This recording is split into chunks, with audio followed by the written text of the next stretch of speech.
Water is supposed to be a boundary. For most spiders, it is the end of the world, a surface that breaks silk, dissolves safety, and swallows anything that dares to step too close. Water is where insects drown, where legs lose grip, where control disappears. But along the edges of ponds, lakes, slow-moving streams, and shadowed wetlands, there exists a spider that does not accept this rule. The fishing spider, known to science as Dolomedes, this arachnid does not merely tolerate water.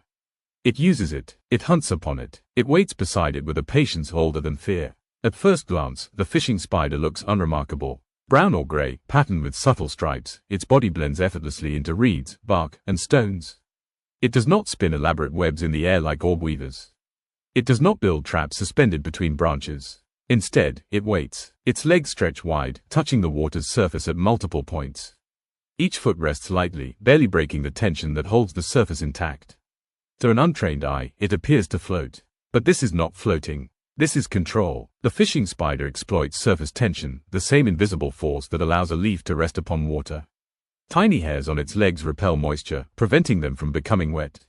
The spider's weight is distributed perfectly, allowing it to stand where logic says it should sink. Every vibration matters. Ripples spread across the surface when something moves beneath. A struggling insect, a swimming tadpole, a small fish brushing past a submerged root. The spider feels it all. Its legs are sensory instruments, tuned to the slightest disturbance. Not sight, not sound, touch. Water speaks in waves, and the fishing spider listens. When prey approaches, the attack is sudden. The spider lunges forward, breaking the surface tension it once relied upon. Its fangs pierce flesh in a movement so fast it seems rehearsed. Venom flows. Insects die almost instantly. Small fish and tadpoles struggle briefly, then fall still. The spider drags its prey to a solid surface, a rock, a stem, the shore, and feeds. This behavior alone defies what most people believe about spiders. Spiders do not hunt fish. Spiders do not walk on water. Spiders do not belong at the top of freshwater food chains. And yet, the fishing spider does all three. Its body is built for this life. Long legs allow wide coverage of the water's surface. Powerful muscles provide explosive speed. Its venom is potent enough to subdue vertebrates many times larger than typical insect prey. Unlike web-dependent spiders, Dolomedes relies on mobility.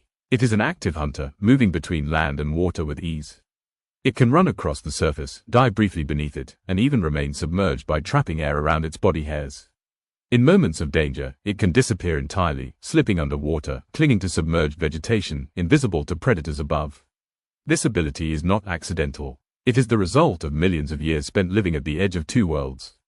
Wetlands are unstable environments. Water levels rise and fall. Temperatures fluctuate. Prey availability changes rapidly. Only adaptable predators survive here. The fishing spider adapted by becoming something rare. A spider that hunts without a web. A spider that listens to water. A spider that does not fear drowning. Its life unfolds quietly. There are no grand displays. No elaborate courtship dances. Mating is cautious, even tense. The female is large, powerful, and capable of killing a careless male. After mating, she carries her egg sac in her jaws, not attached to her body like many spiders, but held carefully, deliberately. When the time comes, she constructs a nursery web among vegetation, guarding her young until they are ready to disperse. This level of parental care is unusual among spiders. It hints at intelligence, or at least, strategy. In wetlands, survival is never guaranteed. And the fishing spider knows this better than most. The fishing spider lives where certainty ends. Wetlands are not stable places. Water recedes, returns, freezes, evaporates. Shorelines move. Vegetation collapses and regrows. In such environments, specialization is dangerous. Flexibility is survival. The fishing spider evolved not by choosing land or water, but by refusing to choose at all. Its ancestors were likely shoreline hunters, spiders that lingered near moisture but avoided immersion. Over time, those that tolerated wet ground gained access to new prey. Insects trapped on water, larvae near the surface, eventually, prey beneath it. Each generation pushed the boundary a little further. Legs grew longer, hairs became more water repellent. Sensory sensitivity increased. What began as tolerance became mastery. The fishing spider does not see water as an obstacle. It sees it as a map. Ripples tell stories. A fish feeding near the surface creates a signature wave pattern. A struggling insect sends chaotic vibrations. Even wind has a recognizable rhythm. The spider filters these signals continuously, separating meaning from noise. When the strike comes, it is not reckless. It is calculated. The spider commits fully, breaking surface tension and plunging its fangs into prey that, by all conventional rules, should be impossible for an arachnid to subdue. Small fish thrash briefly. Tadpoles twist. Venom does its work quietly. This venom is not designed to kill humans. It evolved to immobilize fast, slippery prey. For vertebrates of this size, it is devastating. For larger animals, it is irrelevant. The fishing spider is not dangerous. It is misunderstood. Its size alone feeds fear. Some species reach leg spans larger than a human hand. When seen unexpectedly, especially near water, they trigger instinctive reactions shaped by cultural fear of spiders. But aggression is not their nature. Fishing spiders avoid confrontation. They rely on camouflage, stillness, and escape. If threatened, they run across water faster than most insects can fly. If cornered, they dive beneath the surface and cling to submerged plants, air-trapped in fine body hairs keeping them alive. This ability to submerge is temporary but effective. Predators lose sight. Danger passes. Few spiders offer parental care. The fishing spider does. After mating, the female carries her egg sac in her jaws, refusing to abandon it even while hunting. When the eggs near hatching, she builds a nursery web, a protective structure hidden among vegetation. She guards it aggressively, staying nearby until the spiderlings disperse. This investment matters. Wetlands are dangerous places for the young. Flooding, predators, and temperature swings claim many lives. Maternal protection increases survival just enough to maintain the species. In the ecosystem, the fishing spider occupies a rare position. It controls insect populations near water. It preys on mosquito larvae, aquatic insects, and occasionally small vertebrates.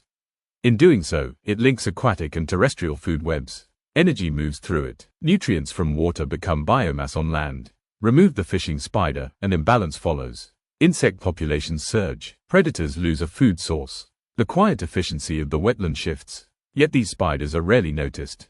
They do not spin showy webs. They do not invade homes. They remain where land dissolves into water, places humans often overlook.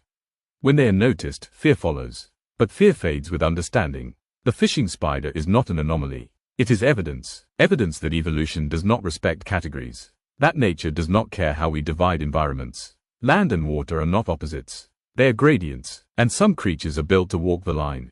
As night falls over the wetland, the spider remains still at the water's edge.